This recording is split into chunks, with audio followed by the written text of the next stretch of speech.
Next, and our final reader of tonight is Sandra Marchetti. She's the 2023 winner of the Twin Bill Book Prize for Best Baseball Poetry Book of the Year. That is a lot of alliteration there. She is the author of 3 full-length collections of poetry, including her newest collection, Diorama, as well as 4 chapbooks of poetry and lyric essays. She earned an MFA in creative writing poetry from George Mason University and now serves as the Assistant Director of Academic Support at Harper College in Chicagoland. You can find out more about her at sandramarchetti.net. So, welcome to the stage.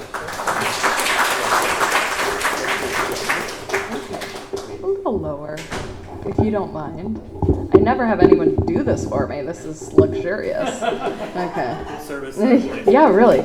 This is why this is one of the best readings in Chicagoland, right here. Am I close enough, Kevin? Yeah, maybe a little bit. Okay. Kevin was like, get up close to the mic. So.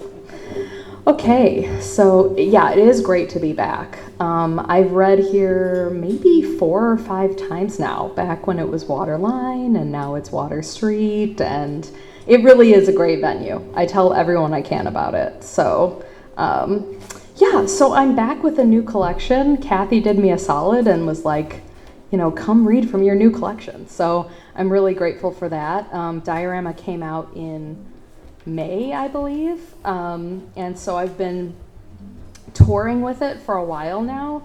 But I'm committed to reading some different poems from the book tonight. So if you've heard me read before, hopefully these won't be the same ones you've heard. Okay, so I, like many of us, are probably fascinated with biological terminology. So this poem's called Amberwing. Perithymus tenera is the Latin name for this type of dragonfly. Hover over me, fat beaded miracle. Swell your breast, clustered between red-tinged wings in autumn nearly opening. Scan the grass one last time, dry as a stone, as a woman alone, climbing the stairs, landing nowhere. So, if you've seen the cover of this book, just from me holding it up or back at the table, you might think, this is a nice foyer in a house. It's actually one of the Thorne miniature rooms from the Art Institute of Chicago. If you look at it really closely, you'll notice, like, it's definitely a dollhouse or like a miniature. And this book's title, Diorama, kind of is about poetic influences for me and kind of drawing from influences, but yet making them my own. Sort of like this book is a diorama of my influences, maybe. And also that it takes different skills to create a diorama than it does to create, you know, the house that the diorama is based on. So just that idea of playing with influence. And this is the one poem in the book that actually mentions dioramas, so I have to read it. I'm contractually obligated. Also, I wrote a whole book about baseball, and this book has a little baseball in it too. So, semblance. Easter's pale pink, green, lilac, blue. I mute you. I will not sing across the hay-thatched grass as the songbirds do. I see in the hue of a winter not yet gone. The sun slips from stripped trees, and between the irises, Glick does not remember the daffodils, gentle in their clusters, clutching at the yellows of their own throats. A couple playing catch slides from view. Still, the diorama assembles. The scene runs true.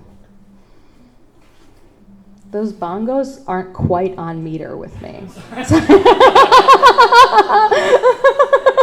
I wish they were, but I love bongos. It's a fun little addition. We dropped off the cell phone music to pick up the bongos, right? Okay, so I've been fortunate enough to do a couple of writing residencies in Vermont at Vermont Studio Center, which is a wonderful place to go if you ever have a chance. And the mountains out there inspired this poem called Seven Sisters. What are mountains but lichen-backed rocks, creviced blue flocks? I made it back to you. Howling pack, flat-capped jacks, thrust-up bottle caps, blades. Come, smooth other, rough sister, like a jay cranes his beak to the tree line. I'm farther in than I've ever been.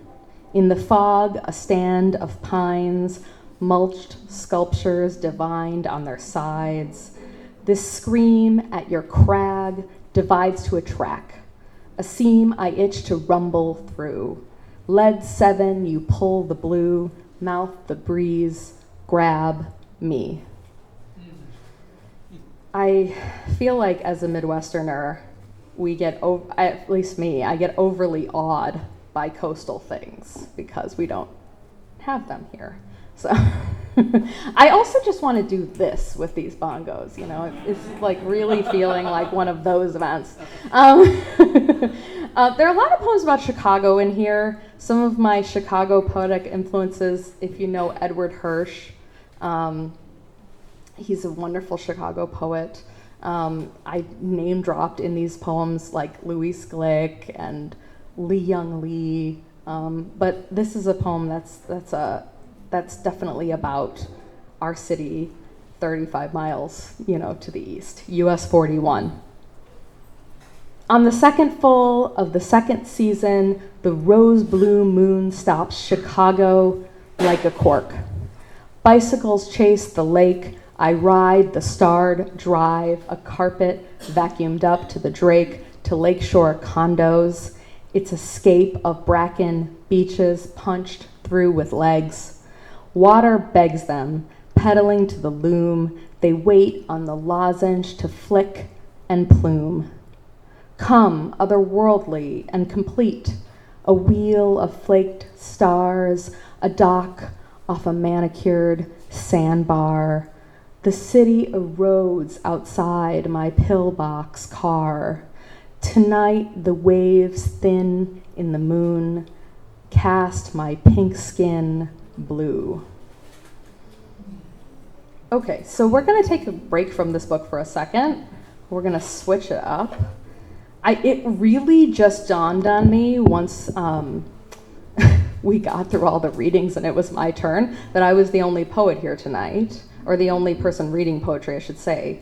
And I was like, one of the beauties of that is that poets can switch it up really quickly. So if you don't like anything I've read already and you're snoozing off, let's just change that, you know? If you don't like baseball, though, this is your chance to take a 2-minute nap. But I'm going to read a couple of poems from my collection about the Chicago Cubs winning the World Series, going to games with my father. He's here tonight. He's a minor celebrity in the book. And listening to baseball on the radio. So the first one here is Maddox listens to the game on tape. When I was a kid, I read a newspaper article about Greg Maddox listening to audio tapes, which is weird, right? Audio tapes of his games at Wrigley Field. And he said he did it to feel the energy of the crowd. And this was, you know, much later in his career. At that point, he was not a Cub. I think this was before he came back to the Cubs. So this poem is called Maddox Listens to the Game on Tape. He recalls the mound behind his eyes, neck tilted slightly and mouth ajar. He floats back to hear what caught the black for the scene between himself and the catcher. A shiver of light his arm shuffles through. When Uncle Mo spins the sigh of a career near done, he, with Wrigley, the crowd, a choir, on the tape, catching, spooling, and writing itself again. And another recurring theme in this book is looking at... Ooh. There you go. Okay. Are we good? Did we get it? No, you turned it off with the I switch. turned it off. Okay. You got it? How about that? Awkward pause. Okay. A recurring theme in this book is looking at baseball diamonds from an airplane window. So this is one of those. This is called Late October. So, fingers crossed for late October this year, right? It's the first night of the World Series and 10 jets like stars home toward O'Hare. Runways roll out of the plains in draped carpet. Even though Little League is over, each ball field lit up as if by candles at the dinner table, welcoming someone's return.